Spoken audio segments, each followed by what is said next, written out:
Which one do you think will feel warmer, the book or the hard drive? The temperatures. Yeah, tell me if one is hotter or colder, or if they're the same temperature. How do they feel? This is slightly cooler than this one. Yeah. Oh, that's warmer. Yeah, way warmer. Yeah, agreed. I'd say the hard drive is a lot colder than the book. I don't know, because the book's got more knowledge. Why do you think that is? Metal's normally a little bit chillier if you leave it in a colder temperature. Well, what if I said that they're both at the same temperature? What would you say? So you're lying. But really? I think you're lying, yeah. Oh, jeez. Well, maybe the way I could prove it is I have an infrared thermometer. What do you think we're going to see? I think science might be able to answer that, and I'm not a scientist. Make a prediction for me. I still think that's cool, though. Would you bet me money? I don't, because I don't have any cash, so yeah. Let's measure the temperature of the book. Okay. What do you see? 19.0. Okay. And measure the temperature of that. 19.0.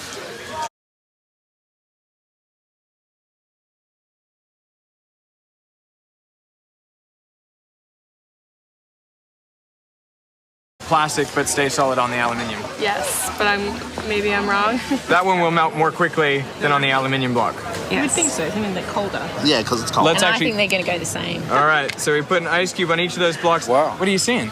Well, it is melting a lot quicker on the aluminium. Oh God, it's melting!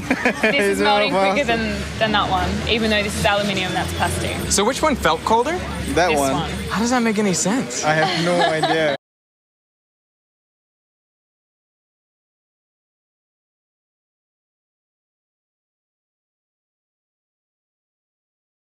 Possono stare in questo contenitore, secondo te?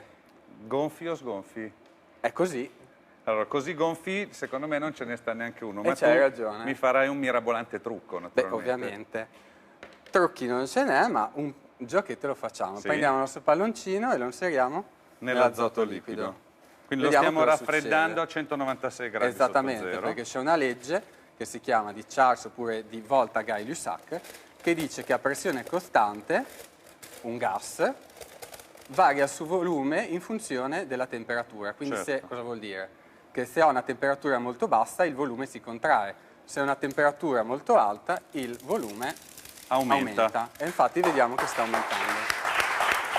Quindi a questo punto vediamo quanti ce ne sono qua dentro. 2.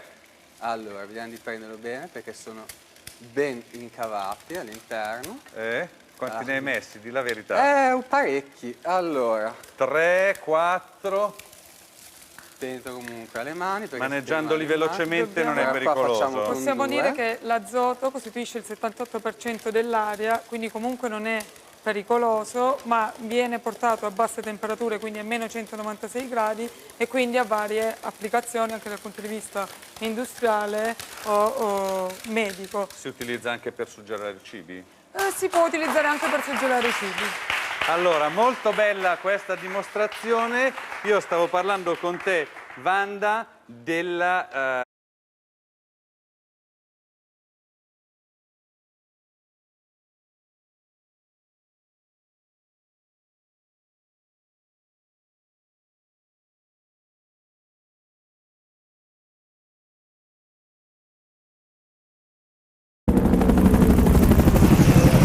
Percentuale di visibilità prossima allo zero. Ma dove siamo? Che direzione abbiamo? Nord-nord-est, signore. Siamo a circa 200 km dal nostro obiettivo. Negativo, Royal 3-1. Abbiamo perso il contatto visivo con voi.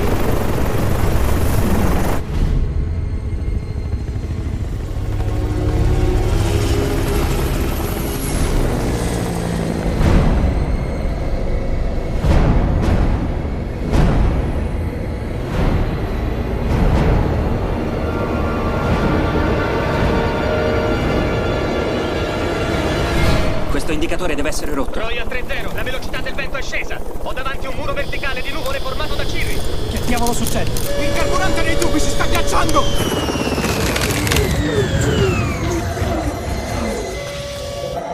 Ci specializza! Fa qualcosa! Pressione dei motori in calo. Royal 2-0. Il rotore sta perdendo giri. Royal 2-0, Motori spenti. Royal 2-0, il mio apparecchio non risponde più ai comandi. Che succede? Abbiamo sentito che avete problemi. Cambio. Atterraggio d'emergenza. Inserisco autorotazione. Apro il serbatoio di riserva. Royal 2-0, che cosa succede? Avanti, bastardo.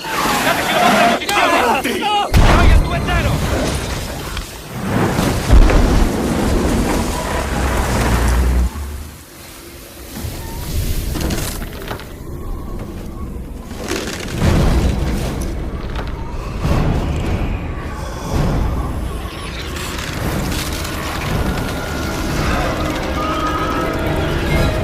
Quello che sto per dirle è strettamente confidenziale. Alcune ore fa 3 elicotteri sono precipitati in Scozia. Si sono schiantati perché il carburante si è gelato nei tubi. A che temperatura gela il carburante? A meno 100 gradi, Jack. 150 gradi Fahrenheit. La temperatura è crollata con incredibile velocità. A terra la gente è congelata prima di poter uscire dalla macchina. Puoi darmi la foto dal satellite della Scozia di 2 ore fa? Certo. Abbiamo montagne di dati, ma scarsa potenza di calcolo per analizzarli. Potete aiutarmi? Oh, questo capolavoro è opera del mio secondo nipote, David. Non ci posso credere, ha già 6 anni. Già. Crescono molto in fretta. Professore, c'è Jack Hall al telefono. Hanno elaborato i nostri dati. È in linea. Jack, siete riusciti a ricostruire il ciclo termico? Sì. La rotazione della tempesta sta risucchiando aria surraffreddata dalla parte alta della troposfera. Ma l'aria non dovrebbe scaldarsi prima di raggiungere il suolo? Dovrebbe, ma non lo fa. La sua discesa è troppo repentina. Si tratta di un incidente isolato? Ho paura di no. Ho localizzato altre 2 supercelle, oltre quella che è sulla Scozia. Una è sul Canada settentrionale e l'altra è sopra la Siberia. E abbiamo già una stima del loro percorso? Sì. L'ultima proiezione ci dava 6-8 settimane, ma era fin troppo ottimistica. Questa tempesta cambierà il volto del nostro pianeta. Ecco la previsione a 24 ore.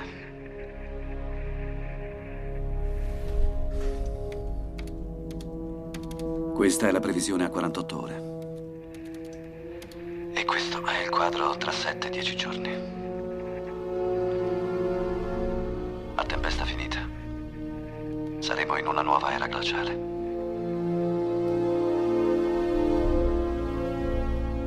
Mio Dio.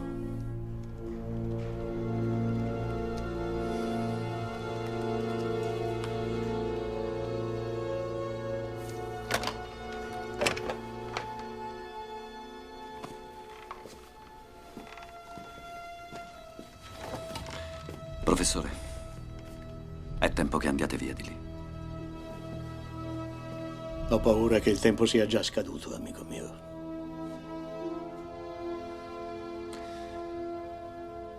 Cosa posso fare? Salvare più vite possibile.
Take some room so I can get right to my embers, right to the heart of the fire.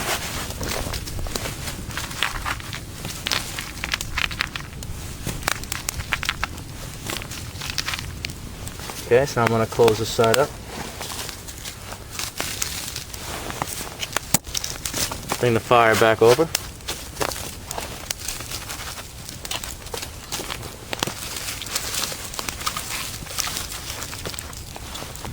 Okay, so I have a nice hot fire burning down.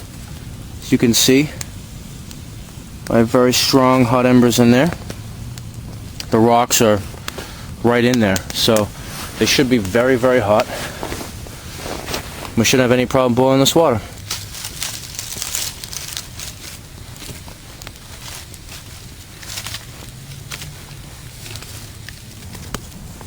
You can see the rocks all right there, all inside.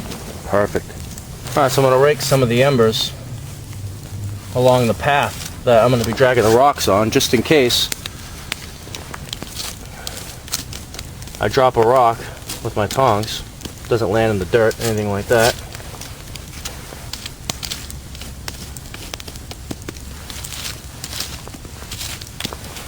It's really hot in there. Perfect. Alright, it's good. I have a nice little platform right here, so I can pull the rocks on. I can shift them around, so I can pick them up. Alright, start dropping them in.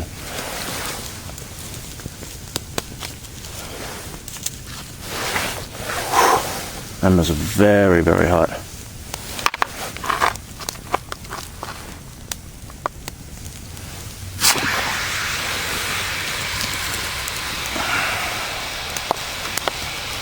So it's a little dirty.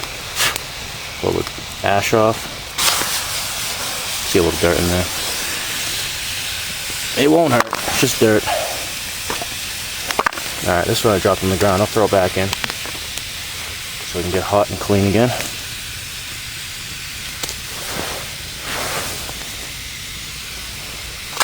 Rock number 3.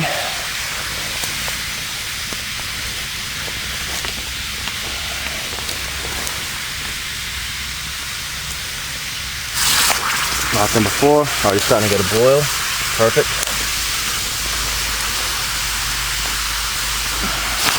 Rock number 5.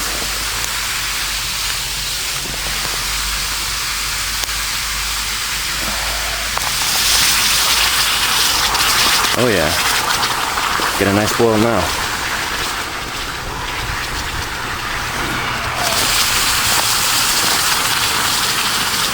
And there we have it. Nice solid rolling boil. That way I know that this water is disinfected.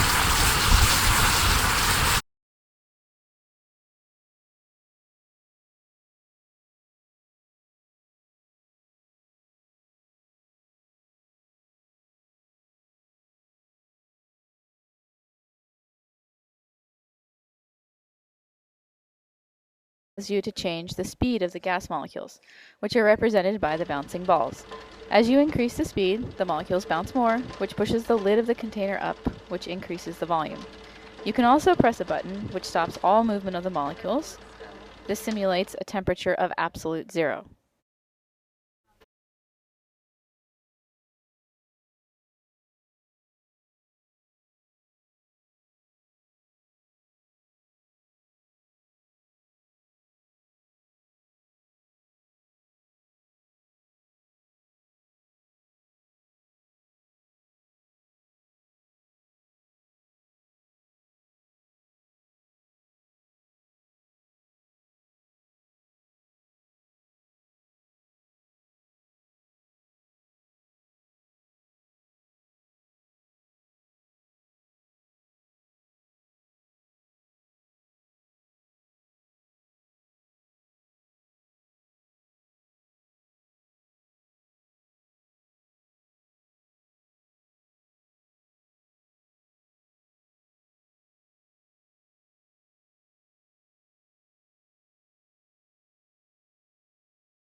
Basic principle of refrigeration is simple. Just pass a colder liquid continuously around the object which is to be cooled. This will take heat out from the object.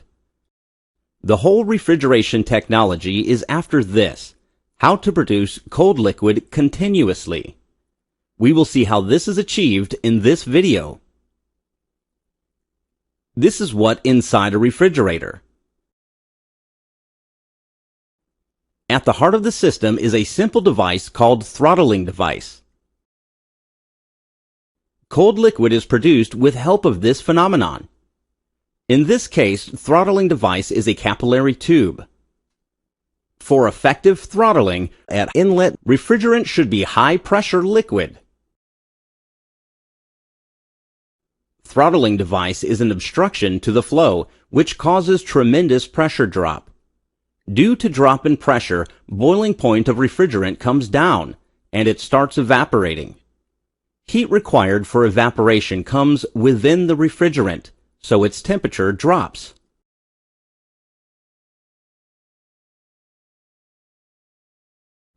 If you check temperature across throttling device, you can notice this drop. Next phase is simple.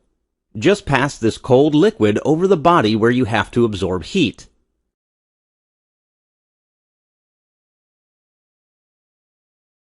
During heat absorption process, refrigerant further evaporates and transforms into pure vapor. So we have produced the required refrigeration effect. If we can take this low-pressure vapor refrigerant to state before throttling process, that is high-pressure liquid state, we will be able to repeat this process. So first step, let's raise the pressure. A compressor is introduced for this purpose. Compressor will raise the pressure back to its initial value. But since it is compressing gas, along with pressure, temperature will also raise. It is unavoidable. Now the refrigerant is high-pressure vapor. To convert it to liquid state, we are introducing another heat exchanger. This heat exchanger is fitted outside refrigerator, so it will liberate heat to the surroundings. Vapor will get condensed to liquid, and temperature will come down to normal level. So the refrigerant is back to its initial state again, high-pressure liquid. We can repeat this cycle over and over for continuous refrigeration. This cycle is known as vapor compression cycle. You can note more details of refrigerator components here. To enhance heat transfer, both evaporator and condenser are having fins attached to it. Since evaporator is cooling the surrounding air, it is common that water will get condensed over it, forming frost. Frequent removal of frost is required to enhance heat transfer. Apart from raising pressure, compressor also helps maintain flow in the refrigerant circuit. Usually, hermetically sealed reciprocating type with proper sealing is used for this purpose. Since it is compressing gas, huge amount of input power is required for this operation. A simple energy balance of the system yields this relation. Performance of a refrigeration system can be defined as follows. Hope you had a good overview of working of a refrigerator. Thank you.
Quick little reading with the thermometer, roughly 0 degrees Celsius. That's what you expect with regular ice. So let's go ahead and lower that freezing point with the addition of salt. Now, of course, when you're making ice cream, you go to the store and you get rock salt. And there's no magic recipe to this. You can follow a recipe if you found one on the side of the box, but it really is more by feel. That's about good. So now watch what happens. We seal it up in the Ziploc bag.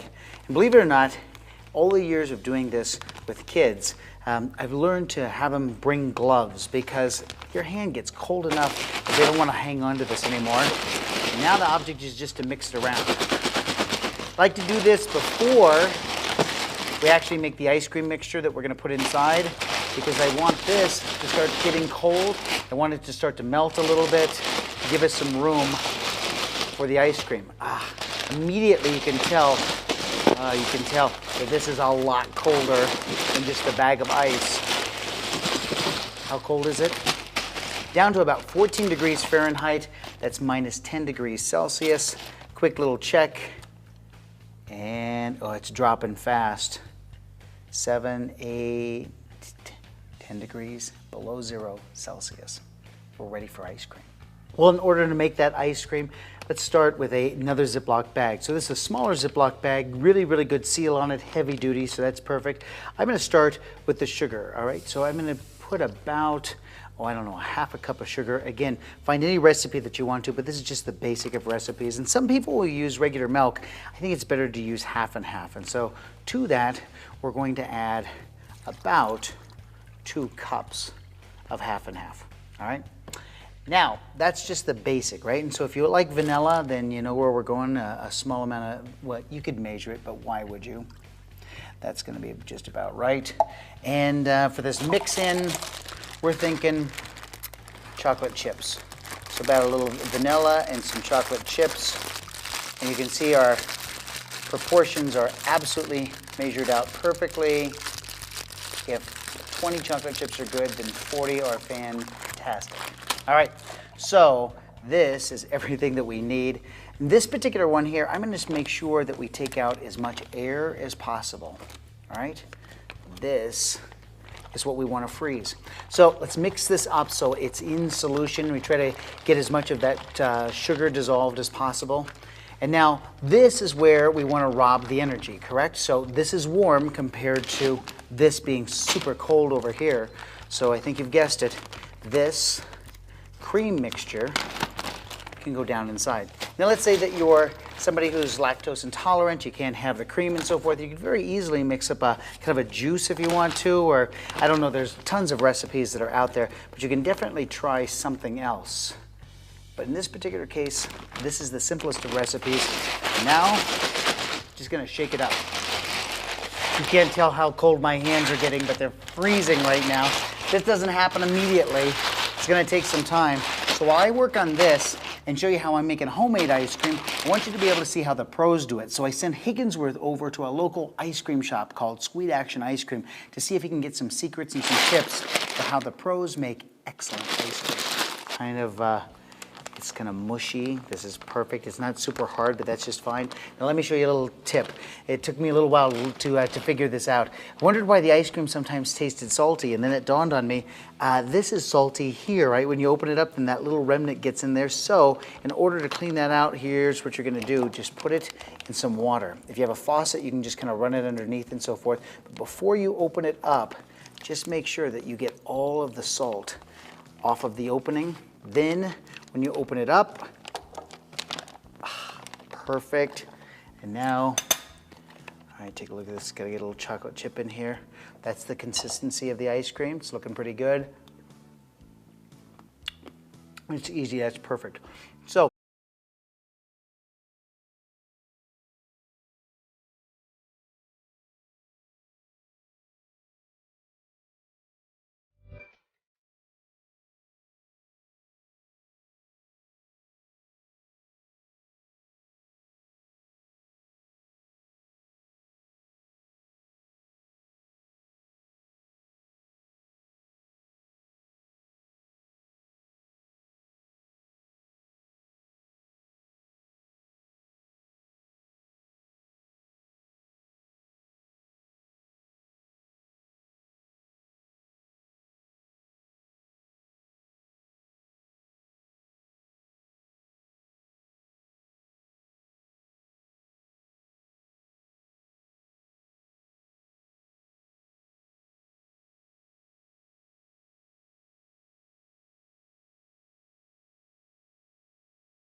It's water, right? After 2.5 hours, you can just heat it on a table and let's see what happens.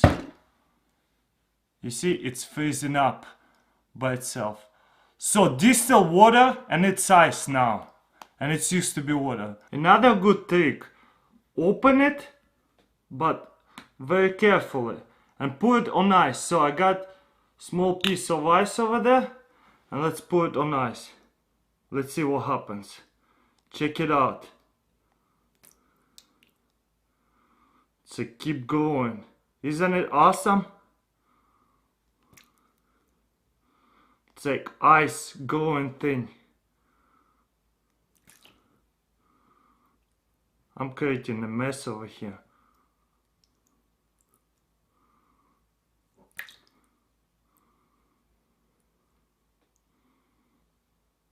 Pretty cool, huh?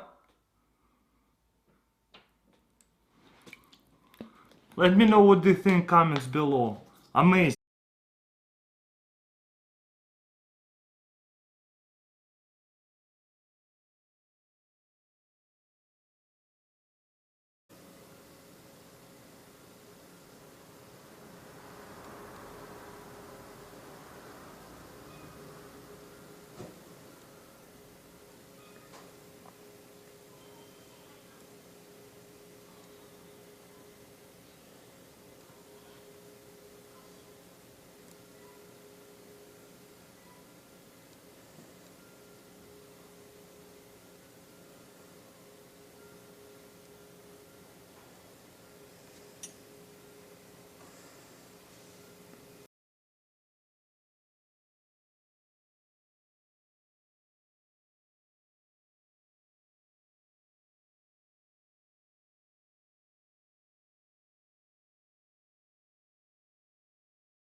You're going to use your fog generator, some warm water. Doesn't have to be a tremendous amount, just enough to be able to cover the bottom there.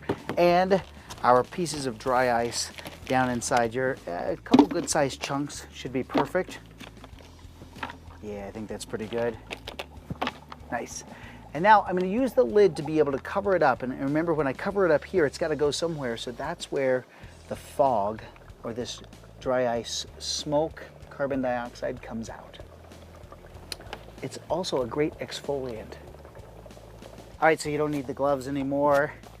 Now here's what I'm going to do is take the end and dip it into the bubble solution like this, so it just coats it. And now use the cap to be able to cover it up and to try to force, oh, it's perfect, look at this, to force the carbon dioxide into the bubble. Oh, perfect. These are boo bubbles. Notice how it doesn't pop when it sits here? Well, some of them don't pop. If you'll remember the bubble episode, we talked about the strength of a bubble, and we used that glove to create that bouncing bubble. It's the same thing that's happening here. You're just taking the towel and using it to be able to support the bubble. Remember, the towel doesn't have any real oils or a lot of dirt, and it supports the bubble fairly nicely. No special glycerin or anything like that. We're just using regular bubble solution. I got an idea. If you could bring this up to your hand once again, you might be able to play with now a boo bubble in your hand. Higginsworth, get a glove. Here is your little toy for doing such a good job on the show. There's your toy, bounce it. Come on.